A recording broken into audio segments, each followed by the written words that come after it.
Halo sobat semuanya, berjumpa lagi dengan channel Ilmuwan Top.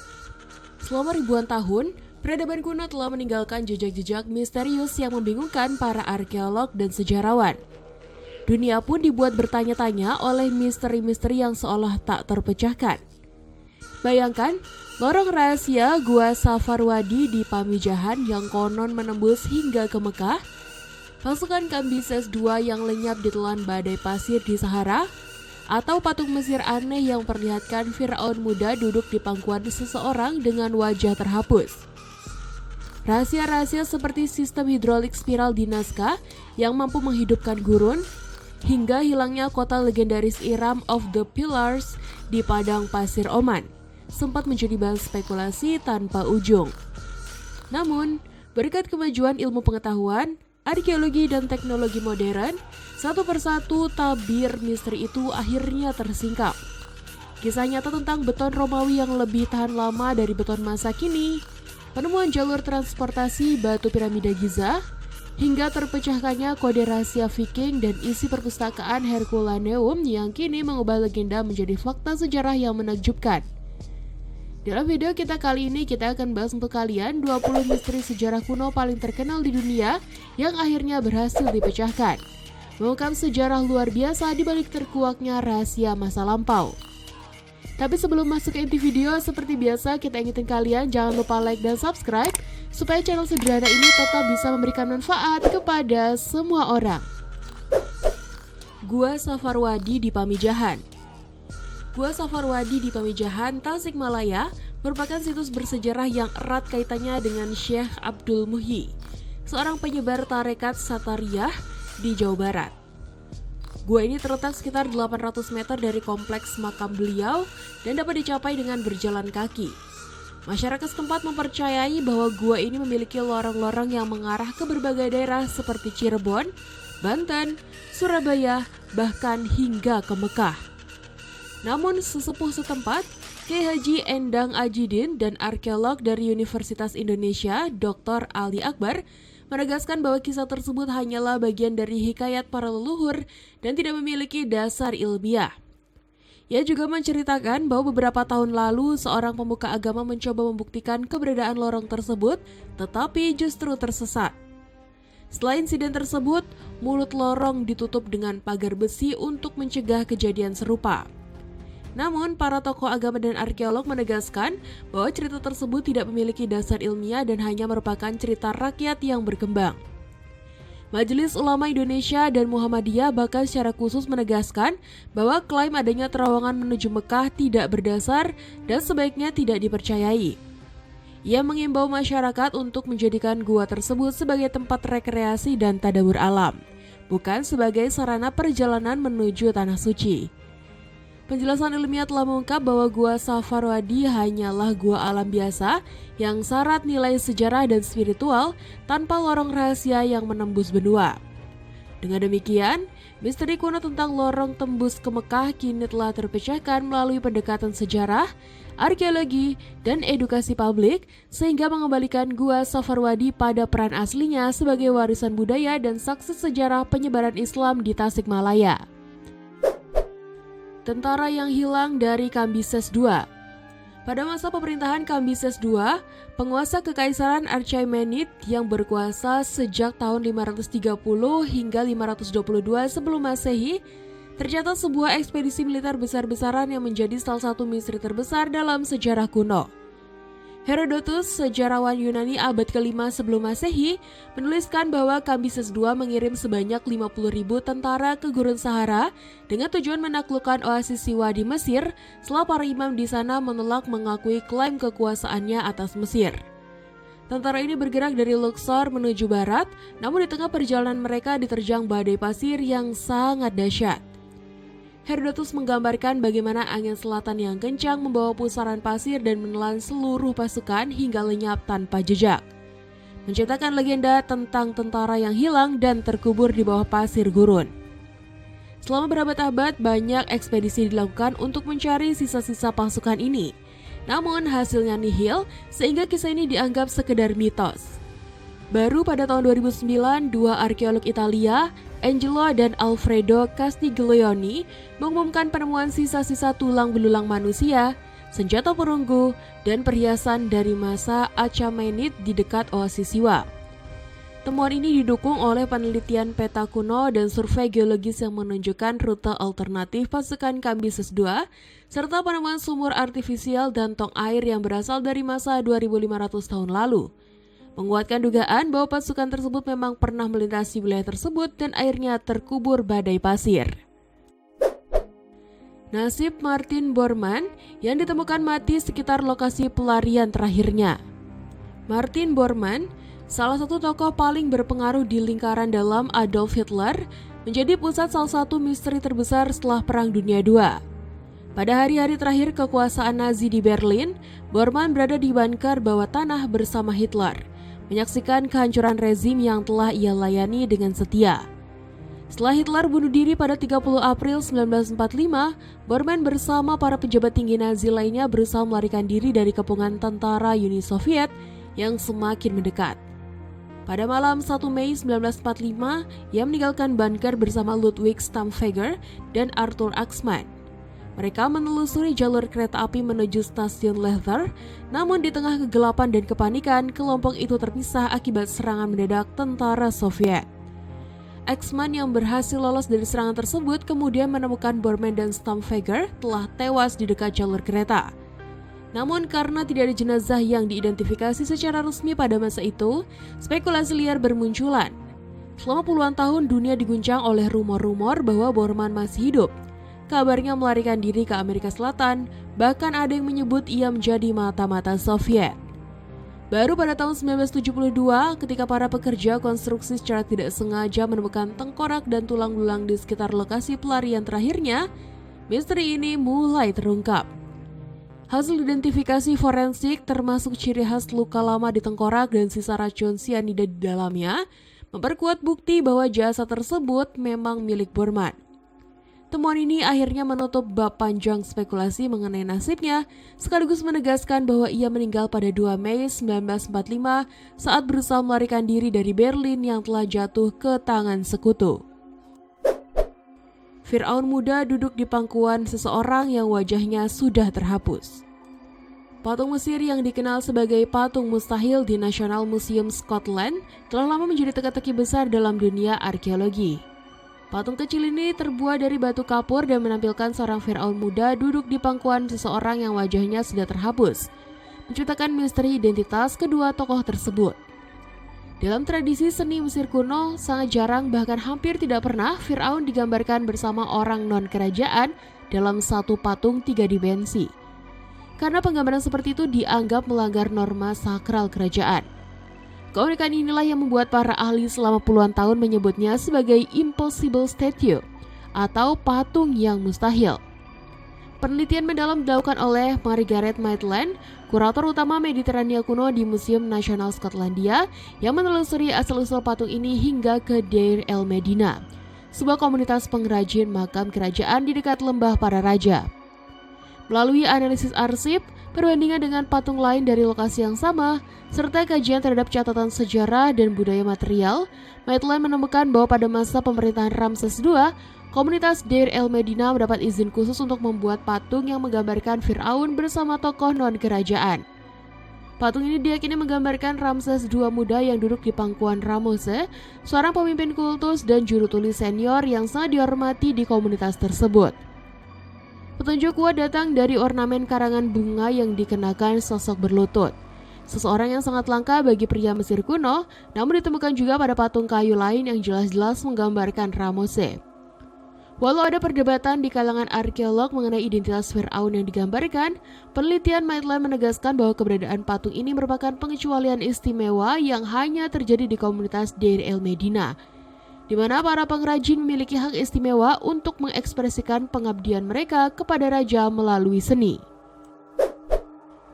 Pukyos, sistem hidrolik spiral yang memanfaatkan angin di gurun Peru. Di gurun selatan Peru, tepatnya di wilayah Nazca, terdapat rangkaian sumur spiral yang dikenal sebagai Pukyos. Berasal dari kata Quechua atau Puquio yang berarti sumber air atau mata air. Struktur ini tampak seperti lubang spiral yang menembus tanah, terbuat dari tumpukan batu yang membentuk corong berputar menuju jaringan terowongan bawah tanah. Selama berabad-abad, fungsi dari cara kerja Pukyas menjadi misteri besar karena tidak adanya catatan tertulis dari masyarakat Nazca dan metode penanggalan karbon tidak dapat digunakan pada struktur ini. Penelitian mutakhir yang dipimpin oleh Rosa La Saponara dari Institut Metodologi Analisis Lingkungan Italia berhasil mengungkap rahasia di balik teknologi ini dengan bantuan citra satelit resolusi tinggi. Timnya memetakan distribusi Pukyas dan hubungannya dengan pemukiman kuno, lalu menemukan bahwa lubang spiral ini bukan sekedar sumur, melainkan bagian dari sistem hidrolik canggih yang memanfaatkan angin untuk mendorong air melalui kanal-kanal bawah tanah. Angin yang masuk melalui spiral akan menekan air ke dalam terowongan, sehingga air dari akuifer bawah tanah dapat dialirkan ke permukaan dan didistribusikan ke lahan pertanian maupun kebutuhan domestik. Keberadaan sistem ini memungkinkan masyarakat Nazca bertahan hidup dan bercocok tanam di salah satu wilayah paling kering di dunia, bahkan beberapa Pukyas masih berfungsi hingga saat ini, menunjukkan keunggulan teknik dan pengetahuan geologi masyarakat pra-Hispanik Nazca. Atlantis dari pasir, kota legendaris yang hilang di padang pasir Oman.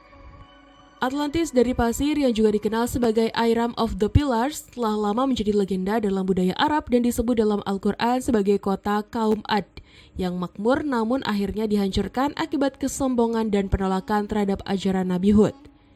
Kisah ini menggambarkan sebuah kota metropolis dengan bangunan-bangunan tinggi, pusat perdagangan kemenyan yang sangat berharga pada masanya, dan menjadi jalur utama penghubung antara semenanjung Arab, Mediterania, Mesopotamia, hingga India. Para ahli sejarah dan arkeolog selama berabad-abad mencari bukti fisik keberadaan kota ini. Hingga pada awal 1990-an, ekspedisi yang dipimpin oleh Nicholas Clapp dengan bantuan teknologi satelit NASA berhasil menemukan reruntuhan kuno di wilayah Shears, Oman. Situs ini memperlihatkan sisa-sisa benteng berbentuk oktagon dengan 8 menara, sumur kuno, dan artefak-artefak berusia ribuan tahun yang diyakini sebagai pusat perdagangan ubar. Penelitian lebih lanjut menunjukkan bahwa kota ini kemungkinan besar dibangun di atas gua batu kapur yang luas yang akhirnya runtuh dan menelan sebagian besar bangunan ke dalam lubang besar di bawahnya. Peristiwa ini diyakini menjadi asal mula legenda kota yang ditelan bumi dan kemudian dikaitkan dengan kisah Iram dalam Al-Quran serta cerita rakyat Arab. Tengkorak berongga Otranto, pengobatan dan relik martir abad pertengahan. Pada tahun 1480, kota pesisir Otranto di ujung timur Italia menjadi saksi salah satu peristiwa paling tragis dalam sejarah Eropa ketika pasukan Kesultanan Utsmaniyah di bawah komando Gedik Ahmed Pasha, mewakili Sultan Mehmed II, menyerbu kota tersebut sebagai bagian dari ambisi besar menaklukkan Roma setelah keberhasilan mereka merebut Konstantinopel. Setelah pengepungan yang sengit, Otranto jatuh ke tangan Utsmaniyah dan penduduknya dihadapkan pada pilihan berat, memeluk agama Islam atau menghadapi kematian.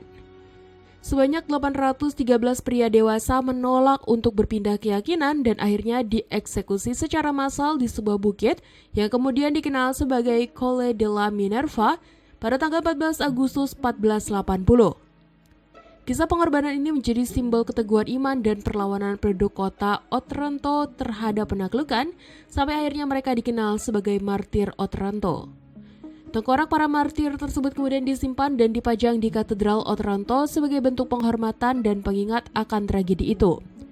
Namun, satu tengkorak di antara ratusan lainnya menarik perhatian para peneliti selama berabad-abad karena memiliki 16 lubang bulat sempurna yang membingungkan banyak sejarawan dan arkeolog. Misteri ini bertahan lama hingga akhirnya pada tahun 2015 tim dari Universitas Pisa berhasil mengungkap penyebabnya. Lubang-lubang tersebut ternyata dibuat menggunakan gergaji bedah pada abad pertengahan karena bubuk tulang dari martir dianggap memiliki khasiat menyembuhkan penyakit. Sehingga bagian tengkorak tersebut diambil secara sistematis untuk keperluan pengobatan dan praktik keagamaan. Air Palmyra, inovasi pengelolaan air di tengah gurun Suriah. Di tengah hamparan stepa kering Suriah, berdiri kota kuno Palmyra yang pernah menjadi pusat perdagangan penting pada masa Kekaisaran Romawi. Kejayaannya bukan hanya disebabkan oleh letaknya yang strategis di jalur perdagangan antara timur dan barat, tetapi juga oleh kemampuan penduduknya untuk mengatasi tantangan alam yang ekstrim. Palmyra dikelilingi oleh padang pasir yang kering dengan curah hujan yang sangat minim. Namun kota ini berkembang menjadi pusat perdagangan yang makmur dan mampu menopang populasi besar. Selama bertahun-tahun, para arkeolog dan sejarawan bertanya-tanya bagaimana sistem pengelolaan air di kota ini mampu menopang kehidupan yang subur di tengah gurun. Sebuah penelitian gabungan antara Universitas Bergen dan Museum Palmyra akhirnya mengungkap rahasianya. Melalui analisis foto satelit, ditemukan jejak-jejak akar rumput purba yang terkubur di sekitar wilayah tersebut. Akar-akar ini berperan penting dalam menahan air hujan di permukaan tanah yang biasanya cepat terserap atau menguap. Air yang tertahan kemudian mengalir membentuk aliran musiman yang dikenal sebagai wadi. Penduduk kuno memanfaatkan fenomena ini dengan membangun sistem bendungan serta waduk yang canggih, mampu menampung air dalam jumlah besar untuk kebutuhan harian, pertanian, dan keperluan perdagangan. Infrastruktur ini memperlihatkan tingkat pengetahuan teknik yang tinggi serta pemahaman mendalam terhadap kondisi alam sekitar. Beton Romawi, rahasia ketahanan material konstruksi kuno. Beton Romawi, yang dikenal sebagai Opus Caementicium, merupakan material konstruksi revolusioner yang digunakan bangsa Romawi kuno dan menjadi kunci keawetan berbagai bangunan monumental seperti Pantheon dan Colosseum. Beton ini tersusun dari campuran agregat berupa batu, puing atau keramik, serta bahan pengikat hidraulis yang terdiri dari kapur tohor dan abu vulkanik yang disebut pozzolana. Pozzolana yang diambil dari wilayah sekitar Napoli bereaksi dengan kapur dan air membentuk senyawa yang sangat tahan terhadap air laut dan perubahan cuaca, sehingga beton Romawi mampu bertahan ribuan tahun tanpa mengalami kerusakan berarti. Salah satu inovasi utama adalah teknik pencampuran panas, di mana kapur tohor dicampur langsung dengan air dan pozzolana, menghasilkan reaksi ekstotermis yang menciptakan partikel kecil kapur yang disebut lime clads. Partikel ini kemudian berperan penting dalam proses penyembuhan diri beton, karena ketika terjadi retakan dan air masuk, lime clads akan bereaksi membentuk kalsium karbonat yang mengisi dan menutup retakan secara alami.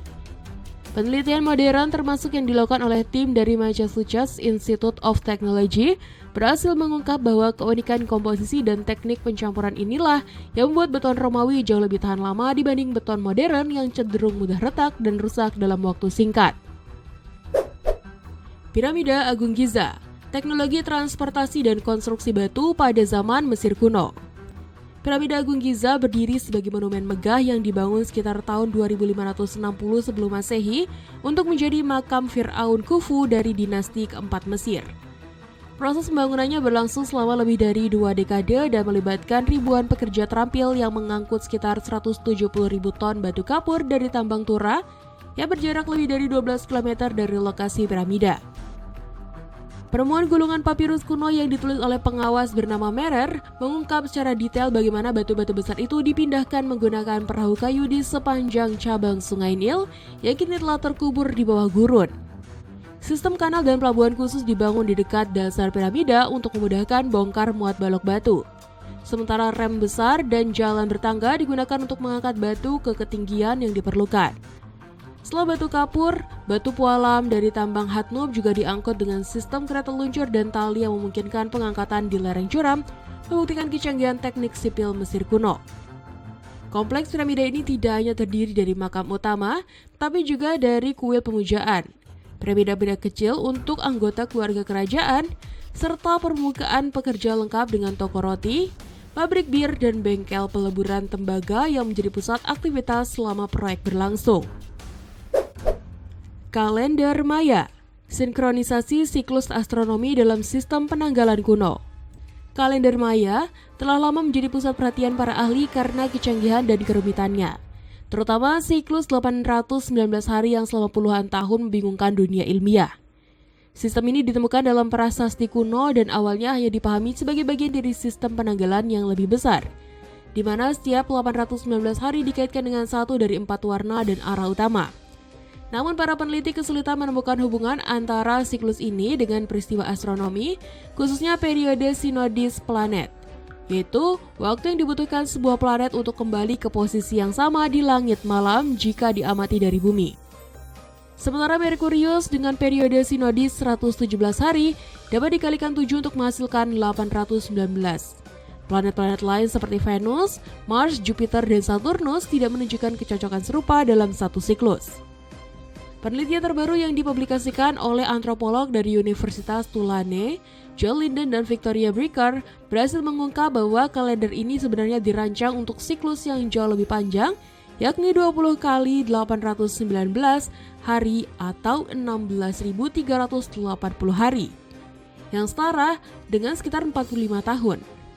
Dalam rentang waktu ini, seluruh periode sinodis planet yang dapat diamati dengan mata telanjang dapat diselaraskan secara matematis dengan siklus kalender Maya, sehingga memungkinkan prediksi posisi planet dan penentuan waktu penting untuk ritual serta perayaan. Kota Troya, bukti arkeologis di balik mitos epik Homer. Selama berabad-abad, kota Troy dianggap hanya sebagai kisah mitos yang hidup dalam puisi epik Iliad karya Homer, menggambarkan perang besar antara bangsa Yunani dan Troya yang dipicu oleh penculikan Helen. Namun, pada tahun 1870-an, Heinrich Schliemann, seorang arkeolog Jerman bersama Frank Calvert, melakukan penggalian di Hisarlik, Turki, dan menemukan reruntuhan kota kuno yang terdiri dari 9 lapisan pemukiman yang berbeda. Setiap lapisan menunjukkan jejak peradaban dari zaman perunggu hingga era Kekaisaran Bizantium, dengan Troy 6 dan 7 diyakini sebagai lapisan paling mungkin menjadi latar kisah Homer. Penemuan ini tidak hanya mengungkap struktur kota dengan tembok pertahanan besar, rumah-rumah tipe megaron, dan artefak emas yang dijuluki harta Priam, tetapi juga membuktikan bahwa Troy adalah pusat perdagangan strategis yang pernah mengalami kehancuran berulang akibat konflik dan bencana alam. Penggalian lebih lanjut menunjukkan adanya bekas kebakaran, panah, dan sisa-sisa manusia, memperkuat dugaan bahwa kota ini pernah menjadi lokasi paling besar, meskipun detailnya tidak sepenuhnya sama dengan kisah Iliad yang penuh unsur mitos dan kehadiran para dewa. Sang Ratu Gading, peran perempuan dalam zaman tembaga. Pada tahun 2008, para arkeolog menggali sebuah makam kuno di Tolos de Montalero, Spanyol, dan menemukan jenazah yang dikelilingi oleh barang-barang mewah seperti gading, perhiasan, serta artefak prestisius lainnya. Berdasarkan kekayaan harta benda dan cara pemakaman yang megah, para peneliti awalnya meyakini bahwa individu ini adalah seorang pria berpengaruh dari zaman tembaga, sehingga ia dijuluki lelaki gading.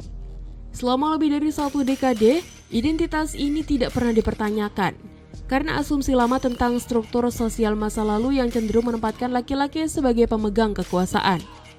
Namun, pada tahun 2021, teknologi baru memungkinkan analisis peptida pada enamel gigi jenazah tersebut. Hasilnya sangat mengejutkan karena ditemukan peptida khusus yang hanya terdapat pada wanita. Temuan ini membalikan seluruh pemahaman sebelumnya. Sosok yang selama ini diyakini sebagai lelaki ternyata adalah seorang perempuan yang kemudian dikenal sebagai Ratu Gading. Koreksi besar ini tidak hanya mengubah identitas individu yang ditemukan, tetapi juga memaksa para ahli untuk meninjau ulang peran perempuan dalam masyarakat kuno, khususnya dalam konteks kepemimpinan dan status sosial pada zaman tembaga. Mekanisme Antikythera, terkuaknya kalkulator astronomi mekanik dari Yunani kuno. Lebih dari 1 abad lalu, para penyelam spons di Laut Aegea tanpa disengaja menemukan bangkai kapal kuno di dekat pulau kecil Antikythera, Yunani. Di antara runtuhan marmer, perhiasan, dan koin, tersembunyi sebuah benda yang awalnya tampak tak berarti. Kotak kayu berisi roda gigi perunggu yang berkarat. Penemuan ini sempat diabaikan hingga arkeolog Valerios Thais pada tahun 1902 menyadari bahwa artefak tersebut memiliki struktur mekanis yang rumit. Setelah penelitian bertahun-tahun, terutama dengan bantuan teknologi sinar X dan tomografi modern, terungkap bahwa perangkat yang kini dikenal sebagai mekanisme Antikythera ini adalah kalkulator astronomi mekanik yang sangat canggih, dibuat sekitar tahun 150 hingga 100 sebelum Masehi. Dengan ukuran sekitar 34 cm x 18 cm x 9 cm, alat ini terdiri dari setidaknya 37 roda gigi perunggu yang saling terhubung, mampu memprediksi posisi matahari, bulan, 5 planet yang dikenal saat itu, serta memetakan fase bulan, gerhana, dan bahkan jadwal Olimpiade kuno. Keberadaan prasasti dan indikator pada permukaannya menunjukkan bahwa perangkat ini juga berfungsi sebagai kalender surya dan lunar, serta alat prediksi astronomi yang sangat presisi. Kompleksitas mekanismenya termasuk penggunaan roda gigi epiklik dan sistem spot dan pin, membuktikan bahwa pengetahuan teknik dan astronomi Yunani kuno jauh lebih maju daripada yang pernah dibayangkan sebelumnya. Kode Viking kuno, Pemecahan sistem tulisan rahasia Viking di Skandinavia. Pada awal abad pertengahan di wilayah Skandinavia, para peneliti menemukan sejumlah inskripsi misterius yang diukir pada berbagai benda sehari-hari seperti tongkat dan batu, menggunakan sistem tulisan rahasia yang dikenal sebagai kode Jotunfilur. Selama bertahun-tahun, kode ini membingungkan para ahli runologi karena pola-pola rune yang tampak acak dan tidak bermakna. Baru pada tahun 2014, Jonas Nordby, seorang runologi dari Universitas Oslo, berhasil mengungkap rahasia di balik kode kuno ini setelah meneliti sebuah tongkat dari abad ke-13 yang memuat nama dua orang, Sigurd dan Lofrans, baik dalam bentuk kode maupun dalam tulisan rune standar. Nordby menyadari bahwa kunci dari kode Jotunfilur adalah mengganti setiap karakter rune dengan suara terakhir dari nama rune tersebut. Sebagai contoh, rune untuk huruf F yang diciptakan V diganti dengan E dan rune K yang diucapkan kaun diganti dengan N.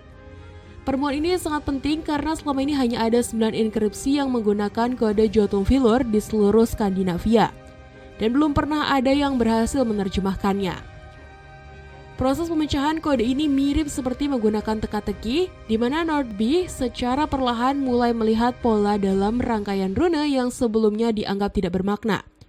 Namun setelah kode berhasil dipecahkan, pesan-pesan yang ditemukan justru bersifat ringan seperti nama orang atau kalimat sederhana yang tampaknya digunakan untuk latihan menulis atau sekedar hiburan, bukan untuk menyembunyikan rahasia besar.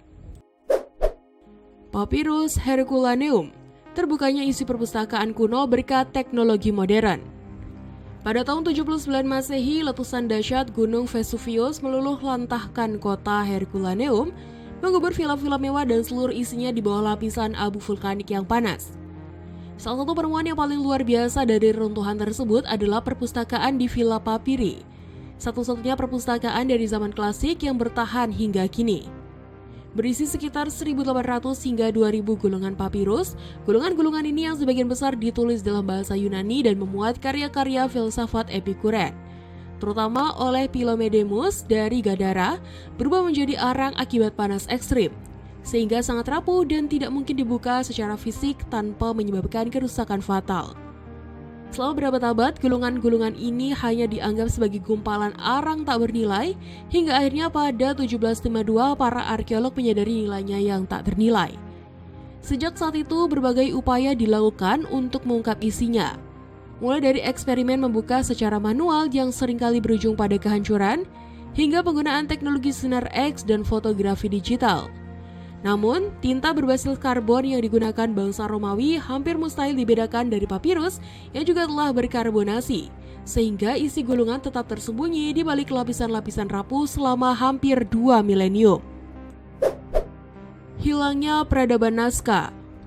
Selama berabad-abad, peradaban Nazca berkembang di wilayah pesisir selatan Peru yang kering dan tandus, membangun sistem irigasi bawah tanah yang dikenal sebagai Pucuyos, serta menciptakan garis-garis raksasa di gurun yang kini dikenal sebagai Nazca Lines. Pucuyos merupakan saluran air spiral yang memanfaatkan angin untuk mendorong air tanah melalui kanal-kanal bawah tanah, memungkinkan pertanian intensif dan kehidupan masyarakat di salah satu daerah paling kering di dunia. Sistem ini tidak hanya menunjukkan kecanggihan teknik hidrolik Nazca, tetapi juga menandakan adanya pengetahuan mendalam tentang geologi dan pengelolaan sumber daya alam. Namun sekitar tahun 500 Masehi, peradaban ini mulai mengalami kemunduran. Banyak peneliti meyakini bahwa deforestasi, khususnya penebangan pohon huarango yang berfungsi menahan erosi dan menjaga kelembapan tanah, memperparah kerusakan lingkungan. Hilangnya pohon-pohon vital tersebut menyebabkan sistem irigasi menjadi tidak efektif dan tanah semakin rentan terhadap kekeringan serta banjir bandang, sehingga perlahan-lahan menghancurkan fondasi kehidupan Nazca. Jejak kaki Happisburgh. Penemuan jejak kaki purba di pantai Happisburgh, Norfolk, Inggris Timur pada tahun 2013 telah mengubah pemahaman tentang sejarah manusia di Eropa Utara. Jejak kaki yang berusia antara 800.000 hingga 900.000 tahun ini ditemukan secara tidak sengaja saat air laut surut, memperlihatkan serangkaian cekungan yang kemudian diidentifikasi sebagai jejak kaki manusia purba. Analisis mendalam menunjukkan bahwa jejak kaki tersebut milik setidaknya 5 individu, terdiri dari seorang laki-laki dewasa dengan tinggi sekitar 175 cm dan beberapa anak-anak yang tingginya sekitar 90 cm. Para peneliti bahkan dapat mengenali ciri-ciri anatomi seperti tumit, lengkung, dan jari-jari kaki dalam rekaman gambar yang diambil sebelum jejak-jejak itu tersapu ombak. Berdasarkan ukuran dan bentuknya, para ahli menduga jejak ini berasal dari Homo antecessor, spesies manusia purba yang pernah hidup di Eropa Selatan dan diyakini bermigrasi ke wilayah yang kini menjadi Inggris melalui daratan yang menghubungkan Eropa dan Britania. Jejak kaki ini menjadi sangat penting karena sebelumnya bukti keberadaan manusia purba di Eropa Utara hanya berupa alat batu dan tulang hewan, sehingga temuan ini menjadi bukti langsung bahwa kelompok keluarga manusia purba telah menjelajah dan bertahan hidup di lingkungan yang keras di Eropa Utara hampir 1 juta tahun yang lalu. Kota Helike yang hilang. Helike, yang sering dijuluki sebagai Atlantis Yunani, adalah kota kuno yang pernah menjadi pusat kemakmuran, perdagangan, dan keagamaan di Achaia, wilayah utara Peloponnesos, Yunani. Didirikan sekitar abad ke-8 sebelum Masehi, Helike berkembang sebagai kota pelabuhan strategis yang ramai, terkenal dengan koin perunggu berhias lambang Poseidon, dewa laut yang menjadi pelindung kota. Keberadaan kuil Poseidon Helikonios menjadikan Helike sebagai pusat ziarah keagamaan yang penting dengan pengaruh yang meluas ke seluruh Yunani. Namun pada musim dingin tahun 373 sebelum Masehi, bencana dahsyat melanda. Gempa bumi hebat diikuti tsunami besar menenggelamkan seluruh kota ke dalam Teluk Korintus. Tidak ada yang selamat dan seluruh kawasan kota beserta pelabuhannya lenyap di bawah lumpur dan air laut.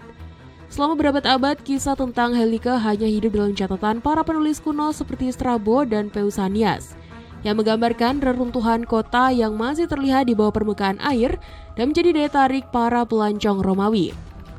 Namun, seiring waktu, sisa-sisa kota itu akhirnya benar-benar terkubur oleh sedimen sungai, membuat lokasi pastinya hilang dari pengetahuan manusia hingga menjadi misteri yang memikat para arkeolog dan sejarawan selama berabad-abad. Lingkaran tanaman di Wiltshire, Inggris. Fenomena lingkaran tanaman atau crop circle di Wiltshire, Inggris mulai menarik perhatian luas sejak 1970-an, terutama karena kemunculan yang mendadak dan pola-pola geometris rumit di ladang gandum, barley, dan jagung. Daerah Wiltshire menjadi pusat fenomena ini, sebagian karena kedekatannya dengan situs-situs bersejarah seperti Stonehenge dan Avebury yang menambah nuansa mistis pada setiap kemunculan crop circle. Pada awalnya, pola-pola ini hanya berupa lingkaran sederhana, namun seiring waktu desainnya semakin kompleks menyerupai fraktal matematika, hieroglif, hingga pola hewan yang mengingatkan pada garis-garis naskah di Peru. Kejadian crop circle biasanya terjadi antara akhir Mei hingga September, bertepatan dengan musim panen dan seringkali muncul dalam semalam tanpa saksi mata. Fenomena ini memunculkan berbagai spekulasi, mulai dari dugaan aktivitas makhluk luar angkasa, fenomena alam yang belum terjelaskan, hingga keterlibatan kekuatan supranatural. Namun pada tahun 1991, dua pria bernama Doug Bauer dan Dave Corley mengaku sebagai pencipta ratusan crop circle di Inggris, termasuk di Wiltshire, dengan menggunakan papan kayu dan tali sederhana untuk meratakan tanaman secara melingkar. Pengakuan mereka, yang didukung oleh demonstrasi langsung dan verifikasi media, membantah klaim supernatural dan mengungkap bahwa sebagian besar crop circle merupakan hasil karya manusia yang kreatif dan terencana.